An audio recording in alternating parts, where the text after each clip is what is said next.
Hello, everyone.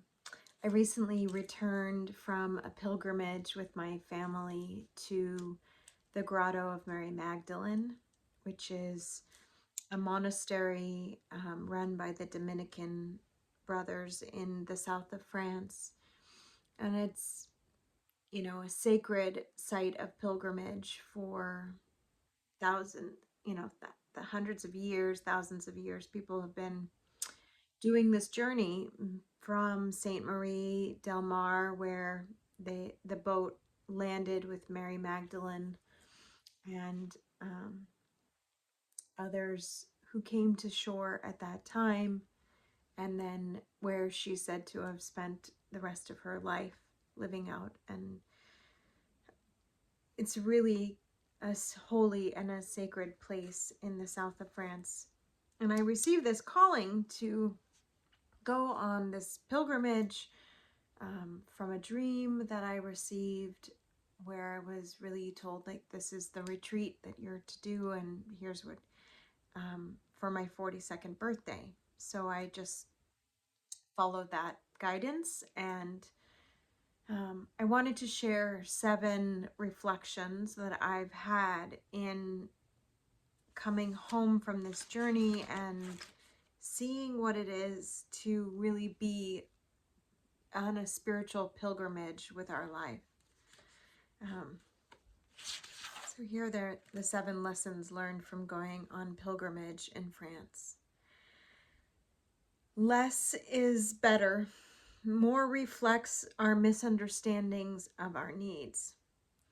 We take with us what we believe we will need. We have everything we need in the present moment. Yet we can project into the future moments of lack.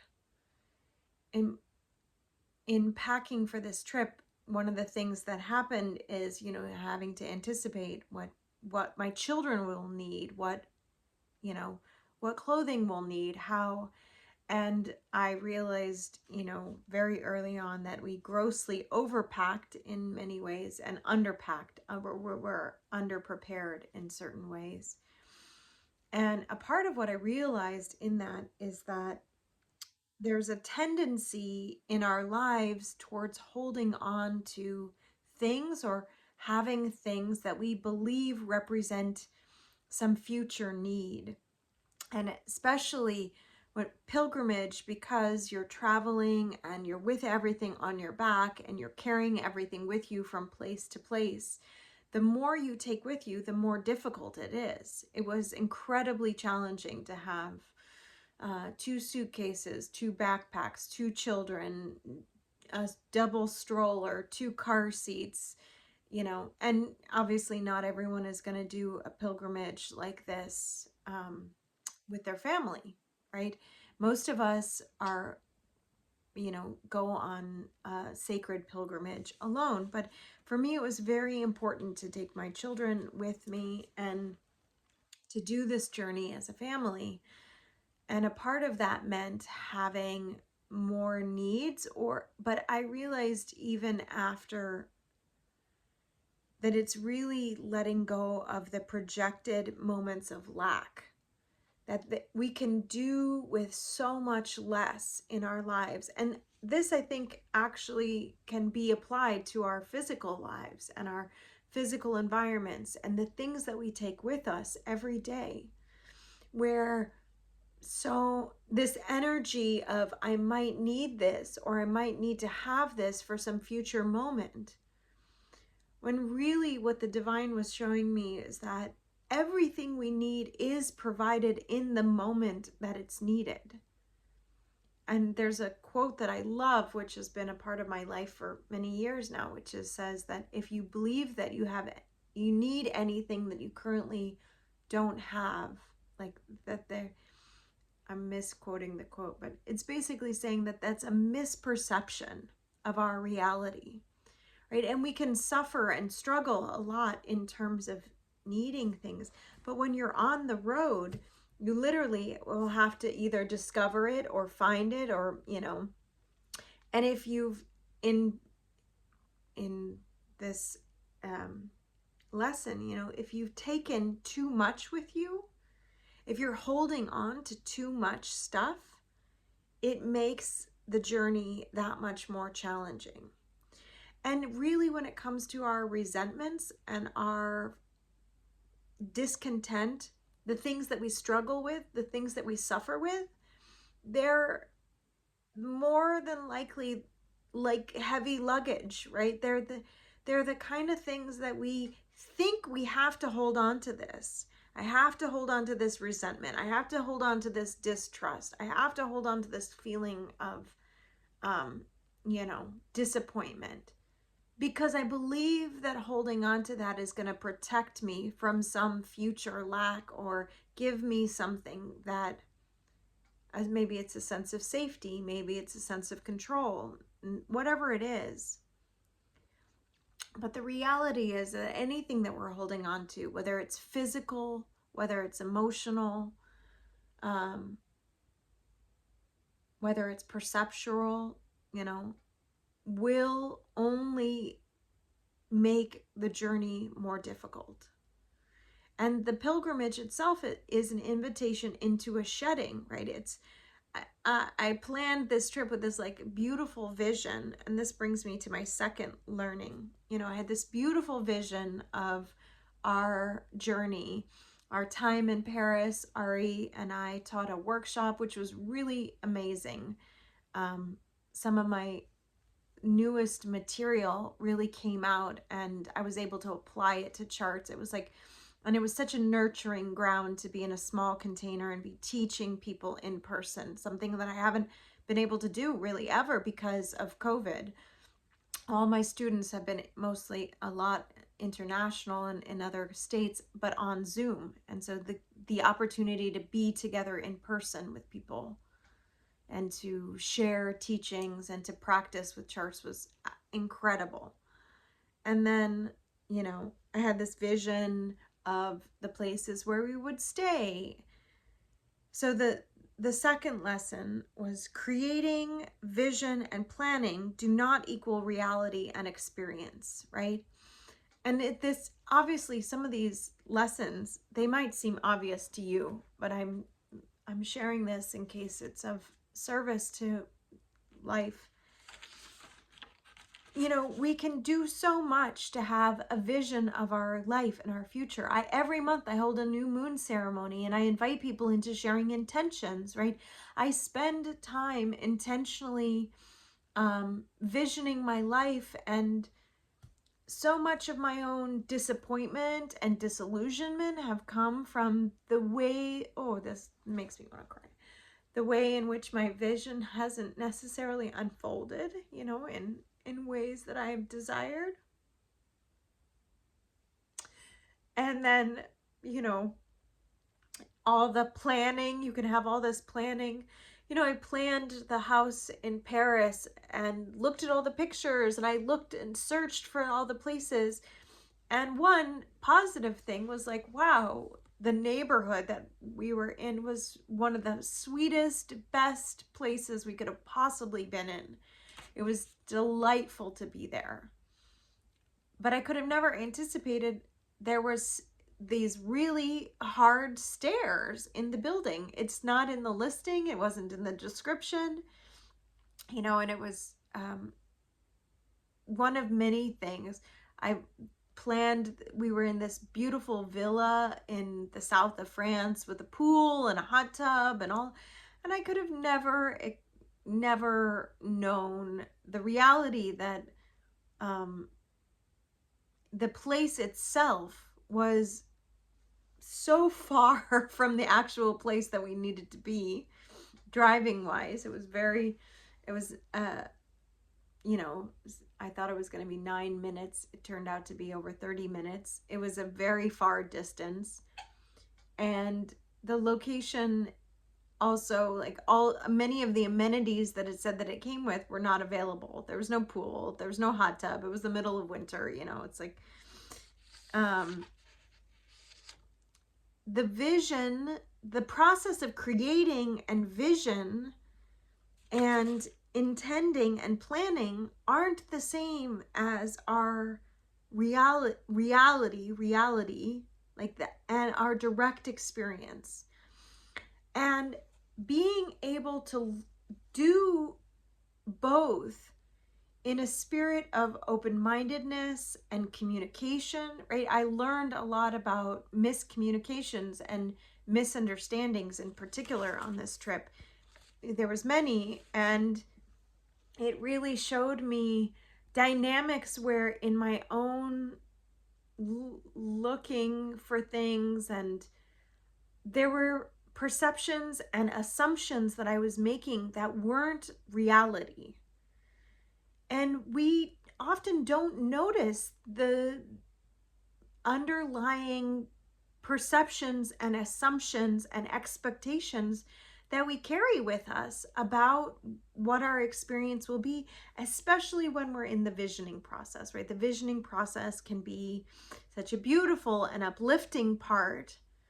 And then there can be a lot of disappointment or a lot of difficulty, a lot of misunderstanding, a lot of challenge when the reality doesn't match the expectations. But in hindsight, I learned that, I could have communicated certain things or and asked more questions and been more curious, and that would have probably led to more information, but maybe not, right? In some ways, maybe the discrepancy between creation and creative energy and reality is the pathway that God takes us on to strip away our attachments, to strip away our expectations and perceptions and bring us into the present moment. And it also reveals to us where we're missing the opportunity for relationship, for connection, for communication, and for our own presence and awareness to be in the unknown, right? The unknown also feels like, okay, what's going to happen? How's it going to be, right? It's the unknown is a fertile ground, right? It's like the womb, the womb is a dark space. It's a fertile ground. It can take seed, it can shed, it can transform, it can hold life, it can grow, and it grows everything in a container that doesn't allow really visibility until readiness has been achieved. And so that's a part of what this pilgrimage is like. There are going to be things that unfold inside of us, especially in this year ahead. There are going to be ways in which our inner reality is changing at such a deep and fundamental level that we won't actually be able to know what that looks like or who we are to the world, to others, without really feeling a loss, on both a loss of expectations, a disillusionment, right? And a part of why I created my program for this year, Rebirth, which starts in March, is that, there's such a core soul level activation for us to be transforming, but it's happening from the inside. It's an inside out journey. And in that, it's pointing us to core karmic dynamics. So this leads me to the third realization. One of my favorite statements: wherever you go, there you are. And pilgrimage itself intensifies the axis of desire, resistance, cooperation, and karmic dynamics, right? When we're really in the present moment, that's the place where we're most likely to meet the karmic and relational dynamics that we experience with the people that we encounter. And whether this is in an intimate partnership or in a work relationship or in a friendship or with a family member or even with a stranger that we encounter for a moment, it could be a blessed experience with the train operator who's so helpful and guides us to the right place, or it could be a challenging experience where the woman who owned the house that we were staying at, the villa, like, the power went out unexpectedly on the last night, and there was all these different dynamics around French culture and what's appropriate and how people deal with things and what they could do, and they were trying to charge us money that had not been um, listed in the listing. It was like, leave us some cash here because this, we said you should do this. We said you should give us money. You have to give us money. And I'm like, that's not legitimate. You can't, in the VRBO agreement, you can't then just write a little message, you have to leave me cash. Like, that's not, it's not legal, you know. But the all in the unknown, in the unknown is where the karmic dynamics get resolved. And most of the time, the things that we perceive or judge as being a problem, as being a challenge, as being a difficulty, especially when it's unexpected and it triggers our karmic patterns, or it triggers our resistance, it triggers our, maybe it intensifies our desires towards something. There were so many experiences on the pilgrimage where I felt the deep desires and the longings of my heart, but triggered through the feelings of separation from those desires. And, you know, of course, that in and of itself, whenever we feel separated from our core desires, from the core desires of our soul, and this is some of the deeper teachings that came out in the workshop in Paris, you know, the core desires of our soul are programmed into us for fulfillment. If there's longing for partnership, if there's longing for children, if there's longing for a certain experience of family, if there's longing for healing, if there's longing for a certain amount of actualization in our career, in our purpose, in what we're called to do in the world, what if there's longing to be belonging, right? To have belonging, to be a part of a community, or longing for relationships, friendships, intimacy, whatever it is that's coming from our soul, from deep within. It's often most intensified in the face of our resistance or our feeling of separation from it, right? It's that brings it up and out into the surface. And if we allow ourselves to feel the difficult emotions, to engage the karmic dynamics and see, oh, where am I responsible, you know, for the anger or the upset or the frustration or the challenges, right? So much of the astrology right now, especially in this year, and even more so as, not so much right now as Pluto's in Aquarius and moving, you know, all these planets are direct. So there's a lot of energy encouraging us into this new evolutionary stage. And at the same time, there's a big portion of the year this year where we're going to be doing retrograde time. We're going to be reversing back into Pluto and Capricorn for the middle part of the year, all the way up until November. And there's such a deep, like, existential soul crisis to resolve ancestral dynamics that have been continuing for 250 years, that on a soul level, so many people are going to be feeling this as like, I can't hold on, I can't control, these patterns, right? The longings that are inside of me are becoming so apparent. Something, I have to do something new, right? I have to do something new. But the old and the known and the familiar, right? The comforts that maybe we were accustomed to settling into, while they're being stripped away, or while they're not even available to us as a way of thinking or perceiving reality right now. That gives an opportunity, right? When you're on pilgrimage, you're not in your usual environment. You have to, you are still taking yourself wherever you go. You're still having the same soul dynamics coming up. In fact, they can come up even more intensively. But there's such an opportunity for evolution, because in the face of it, and in particular in this year ahead, we get to do the new. We get to face what is, and the more intensively it arises, the more We are going to be calling ourselves into the emotional experience. And evolution happens through the emotional body. This is a Jeffrey Wolf Green quote, and you'll hear me talk about it a lot this year. Because in order to move us forward, we have to feel. We have to feel the resistance. We have to feel the anger. We have to feel the disappointment, the disillusionment. We have to feel the discomfort. We also have to feel the joy. We also have to feel the longing and how powerful and beautiful it is and what it elicits inside of us in terms of needs, in terms of desires. We have to feel everything in order for something to be moved in us in a new way. And a part of where, we're ending all this cycle with Venus in Capricorn, Mars in Capricorn. Mars is like at the 29th degree today, right?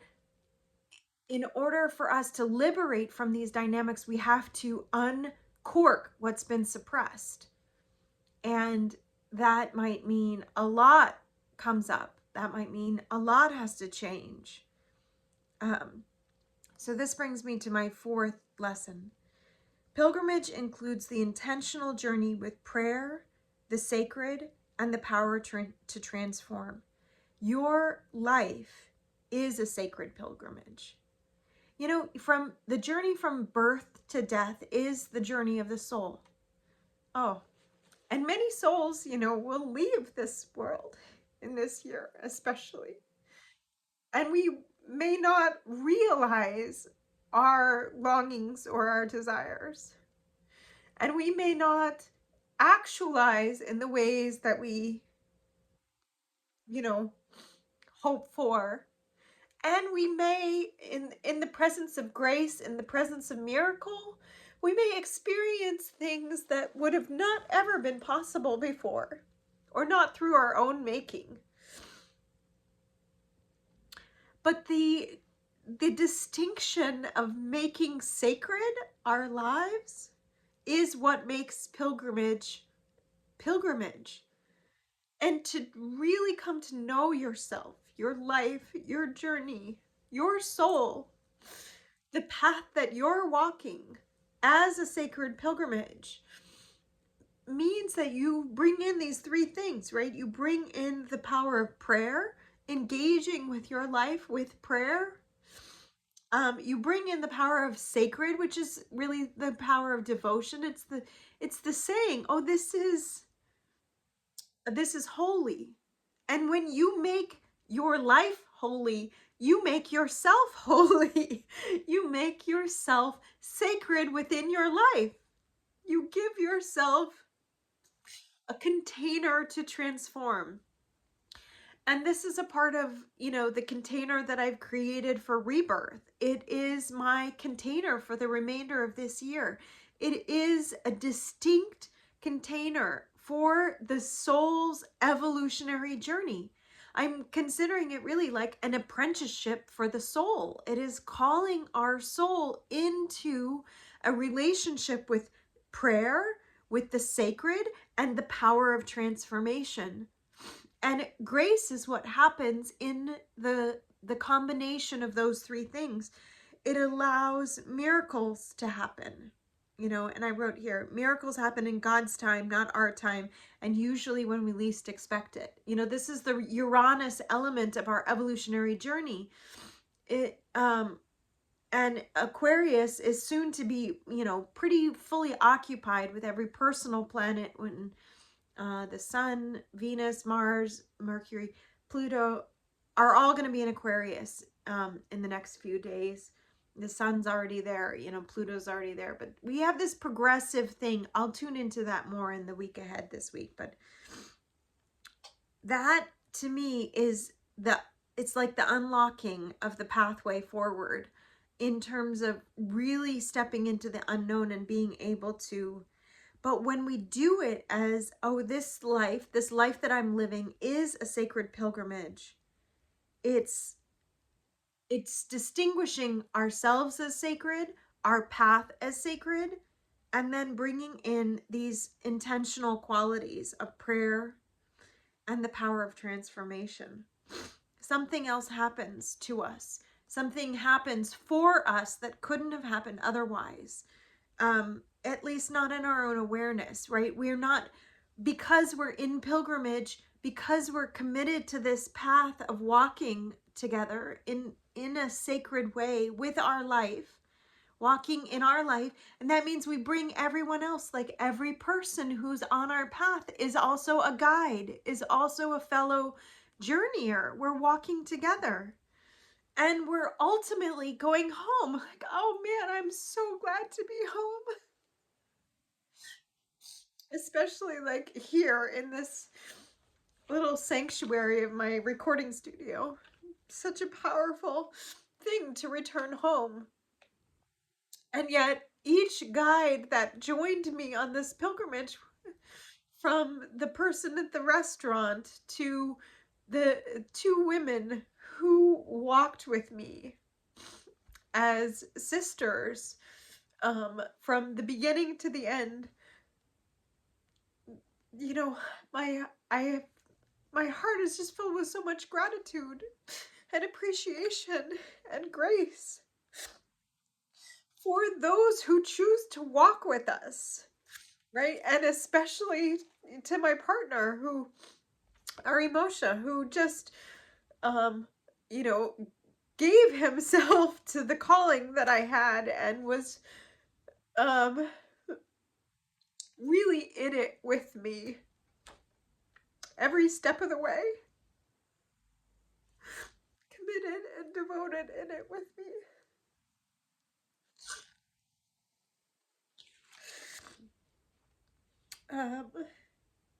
So that brings me to lesson number 5.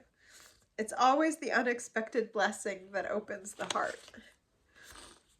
There were so many different unexpected blessings on my journey, but one came via the, you know, I was really in a lot of prayer around going up to the grotto, being in the presence of Mary Magdalene. But it was actually the blessing that I received from the priest while I was there that was the most deeply touching to my heart. To feel this being absolved, and the power of the prayer of forgiveness on my soul, and to feel like ancestrally how that healed, how that brought healing to my grandmother, to my path and my relationship, and to the recognition that as long as we're living, choosing to love one another, that's really all that matters.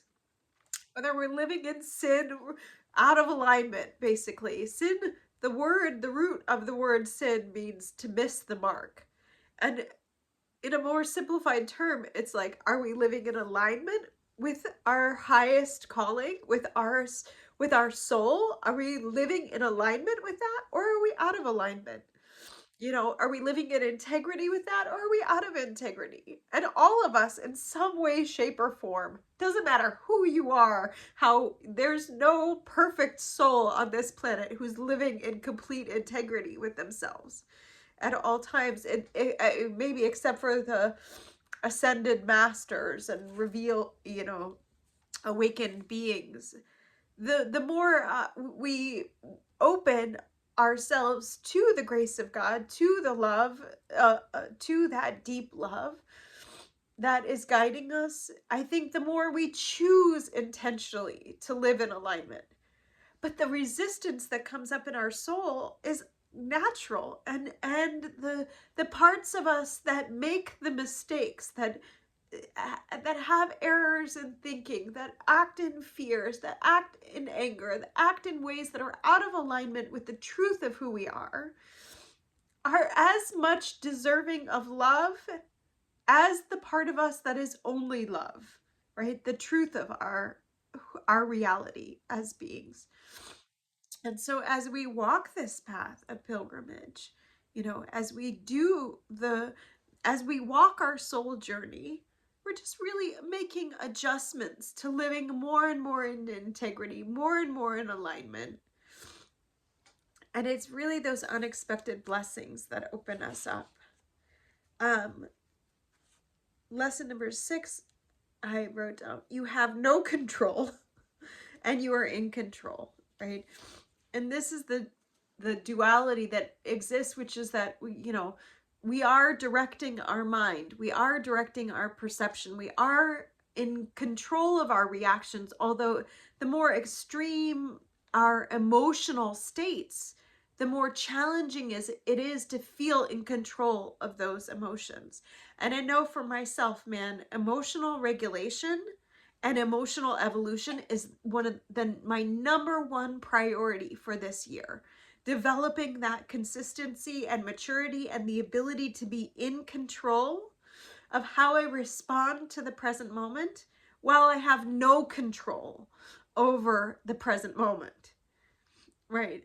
And living in that as a holistic perception of myself, and then holding, of course, this forgiving and compassionate awareness that we are going to get triggered, and those triggers are going to bring up the deepest, youngest parts of ourselves. Like, ever been with a toddler who seems to have no control over their emotional state? Most of us, when we're triggered and we're in a state of trigger, are in that state of emotional response. And it's that age range, generally 0 to 3 and then 3 to 5, that developmentally is elicited in us in our adult beings. Right? And I pretty much think that humanity is a loop of 0 to 3, 3 to 5, 0 to 3, 3 to 5. Maybe, maybe we may progress and we develop more, into the 5 to 7 and 7 to 12. But basically, if you look at even, there's an astrological phenomenon calculation where they do annual perfections. Annual perfections go from 0 to 12. And so each year corresponds to a house. And each house is a development around the zodiac of the life of the native, right? The 12th house is the womb. You're born into the first house. The second house is the self. The third house is siblings. And, it's like a developmental process. I could go all the way around the zodiac and teach, on every single house. But I would just say that, like, as we're in this state of being in our pilgrimage, we have this no control and we're in control. And we can oscillate between those extremes, but it's a part of finding our center. It's a part of finding the ground where we do the work, where we find, oh, okay, this is the place where I become really emotionally reactive. This is the place where the little one in me feels out of control. And most of what we're trying to do is trying to get back into a state of feeling in control. And that brings me to number 7. Lesson number 7. When it's over, you will be changed. And you will be changed in ways that are yet unknown. When this also speaks to this year ahead, really.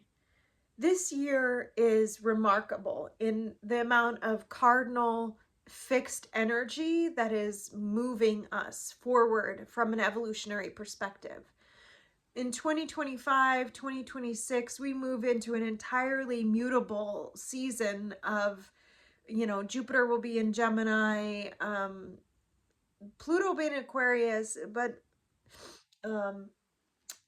Neptune will move into Aries. We have, like, Uranus will move into Gemini. The nodes will move into Virgo, Pisces. We have a lot of mutable energy coming in the year beyond this one. But this year is like a particular sacred pilgrimage that is designed to transform us into someone we have yet to know. We're becoming, and each of our journeys is unique, right? We're each going to have a different experience along the path this year, where we're going to be challenged and tested, and where we're going to reveal things about ourselves, where we're going to discover new joy, new experience, where we're going to have stripped away from us very familiar, comfortable structures, relationships, um, ways of behaving, ways of belonging, ways of creating. All these things are going to be changed in the year ahead. And when it's over, you will be different. That's guaranteed, and that's a part of why I created the container rebirth for this year, to give. And also my growing together small group, we are in a process that is designed to change us from the inside out. And whether it's a very short pilgrimage, ours was, a 10-day journey, whether it's the year ahead, whether it's your life and the life that you're living from birth to death, each of us is called to a particular part of the divine thread. We each have our own responsibility. We have our own karmic dynamic. We have our own resistances. We have our own desires. We have the longings that are calling our souls, and they are designed perfectly for us to become who we're meant to be. And everything that we need is inside of us, is already with us, is going to be given as a part of the path. That's and everything is taking us home to the place, to our source, to where we came from, home to the deepest place inside of our soul that knows that we are love, that we are deserving of love, that we are created by love, and that we are to give and share and be that love in the world. And so, my friends, I hope that you'll join me on this journey. I hope that these reflections, these lessons are helpful for you on your journey. Please leave me a comment if there's something that really touches your heart or, resonates with you. Share your heart with me. Give this video a thumbs up, not a thumbs down. If you didn't like it, carry on with your day. Let it go. But you don't need to give me a thumbs down. You can give a thumbs up. Share your love. Share your heart with the world. There's not really anything else that matters to life than that love. And let the little things that bother you, the things that irritate you, if I did something that doesn't land with you, let it go, like water off a duck's back. It's meant to bless you and not to hurt you in any way, shape, or form. My intention always is to share my love with you. And if you feel called to join me in the journey of rebirth, there's information on my website, astrologywithmichelle/rebirth, astrologywithmichelle.com. You can find links in the description to this video. And I'm sending you so much love from home. Bye for now.